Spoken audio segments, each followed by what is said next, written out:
കല്യാണം എന്ന് പറഞ്ഞ ഒരു പ്രോസസ്സ് പെട്ടെന്ന് നടക്കുന്നൊരു കാര്യമല്ല, ഒരു കാലക്രമേണ നടക്കുന്നൊരു കാര്യമാണ്. അത് ഇതുമായിട്ട് കണക്റ്റഡ് അല്ല. കാരണം എറണാകുളത്തെ ആൾക്കാർ മൊത്തം ഈ വെർജിനിറ്റി ഉണ്ടെന്ന് എനിക്ക് തോന്നുന്നില്ല.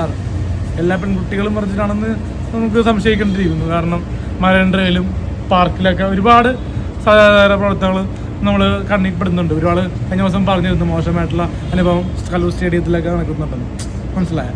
ഇപ്പോൾ കുറേ റൂമിലൊന്നും അവൈലബിൾ അല്ലല്ലോ പലർക്കും. ചില റൂമിൽ കല്യാണം കഴിക്കാത്തവർക്കും പ്രവേശനമുണ്ട്, പക്ഷേ ചില ഹോട്ടൽ റൂമിൽ പ്രവേശനമില്ല. അപ്പം അതേക്കൊണ്ട് പിന്നെ പൈസ അടക്കണമല്ലോ അതിന്. ഇപ്പോൾ ഈ പുറത്തുനിന്നുള്ളതാകുമ്പോൾ നമ്മളങ്ങനെയുള്ള രീതികളിൽ നമ്മൾ ഏർപ്പെടാത്ത ഒരാൾ പറ്റി കഴിഞ്ഞാൽ. പക്ഷേ നമ്മൾ ഇങ്ങനെ ചെയ്തു, ഇങ്ങനെ പിടിച്ചു എന്നൊക്കെ പറയണത് ഇങ്ങനെ അഥവാ ചെയ്താൽ പോലും അത് പുറത്തു വിടുന്ന ചെറ്റത്തരമാണ്. മനസ്സിലായി? ആണും പെണ്ണും ആകുമ്പോൾ വികാരം ഉണ്ടാകാം. വികാരം ഉണ്ടാകുമ്പോൾ ചിലപ്പോൾ സമയത്ത് നമ്മൾ മറ്റേ എന്താ പറയുക പോകാണ്ടിരിക്കാം. പക്ഷെ അതൊക്കെ പുറത്തു വിടുന്നത് തെറ്റത്തരമെന്ന് തന്നെ പറയാം.